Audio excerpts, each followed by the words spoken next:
Assalamualaikum warahmatullahi wabarakatuh. Kami dari kelompok 3 Istaka Karya akan mereview jurnal. Next.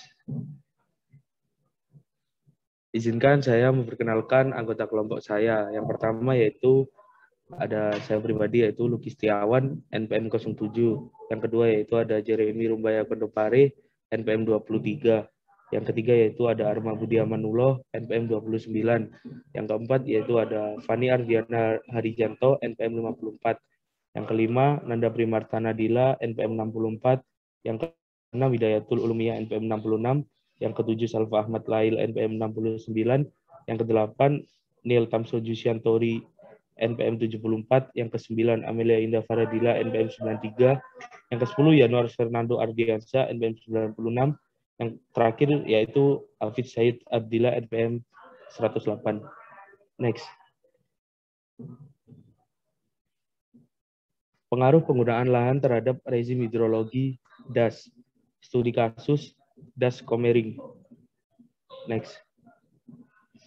Jurnal Teoritis dan Terapan Bidang Rekayasa Sipil, Universitas Tridinanti Palembang. Volume 24 nomor 1 April 2017. Penulis Rosmalinda Permatasari, yang kedua dan C. Kardana Natakusuma, yang ketiga yaitu Arwin.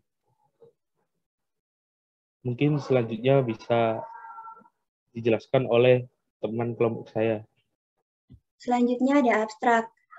Daerah tangkapan Sungai Komering Wulung memberi kontribusi nyata terhadap daerah aliran Sungai Komering Sumatera Selatan. Perubahan penggunaan lahan memberi dampak pada pengurangan kapasitas resapan. Akibatnya terjadi ekstremitas debit seperti banjir dan kekeringan wilayah hilir sungai. Adaptasi dan mitigasi terhadap perubahan penggunaan lahan merupakan upaya untuk mengantisipasi terjadinya kerusakan fungsi hidrologi daerah aliran sungai. Tujuan penulisan ini adalah untuk mengevaluasi perubahan penggunaan lahan di DAS hulu terhadap hidrologi daerah aliran sungai. Untuk selanjutnya bisa dilanjutkan oleh teman saya. Yang ke-1, latar belakang.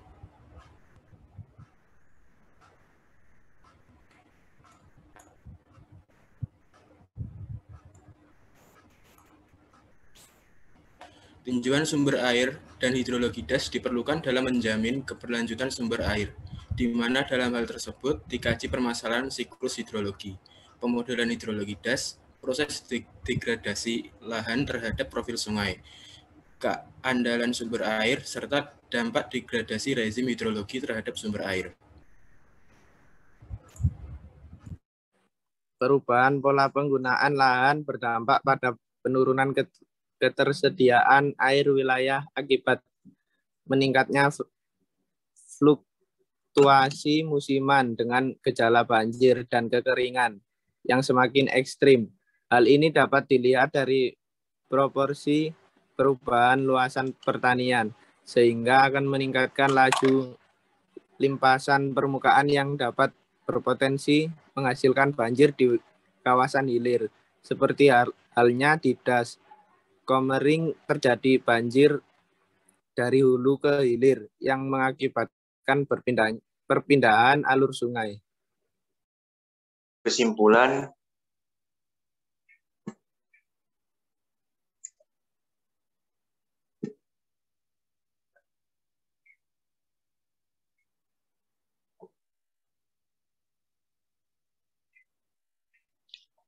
perubahan pola penggunaan lahan memberi dampak pada pengurangan kapasitas resapan, terutama dilihat dari proporsi perubahan luasan pertanian di kawasan DAS Komering Hulu, sehingga akan meningkatkan laju limpasan permukaan.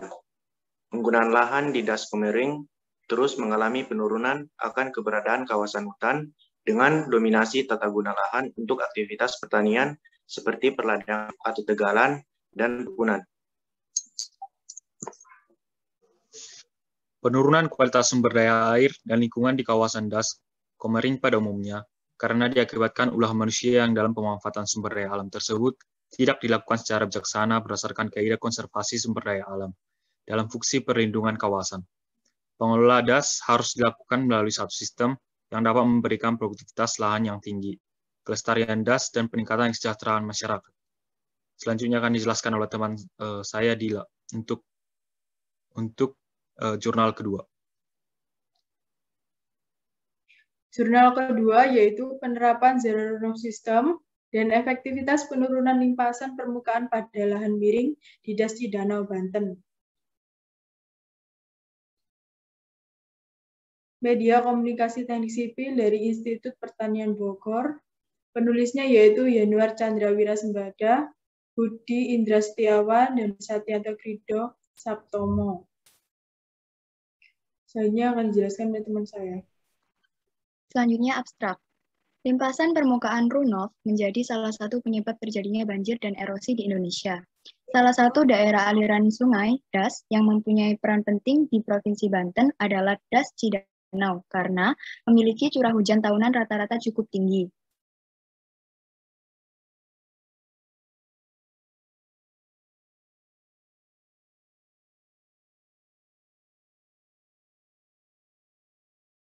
Sehingga memiliki potensi runoff yang tinggi.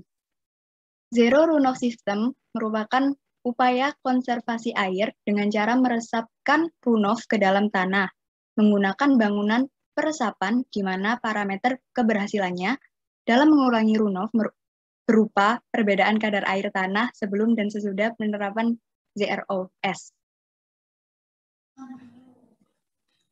Limpasan permukaan dalam kurung runoff terjadi apabila tanah tidak mampu lagi menginfiltrasi air di permukaan tanah karena tanah sudah dalam keadaan jenuh. Peristiwa banjir dan erosi yang sering melanda beberapa wilayah di Indonesia akan dampak dari runoff yang tidak dapat ditangani dengan baik.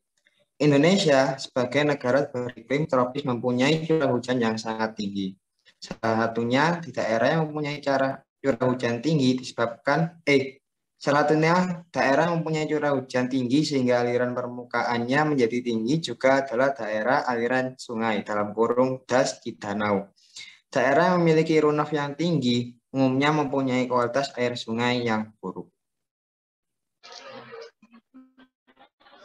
Sungai Cidanau juga mempunyai peran yang sangat vital bagi ketersediaan air di Hilir Das. Wilayah Hilir Das Cidanau berupa pemukiman oleh kawasan industri di Kota Cilegon serta sebagian wilayah Kabupaten Serang. Oleh karena itu, diperlukan tindakan pencegahan untuk mencegah kemungkinan terjadi kerusakan lahan dan pencemaran Sungai Cidanau yang lebih parah. Dan yang terakhir adalah kesimpulan.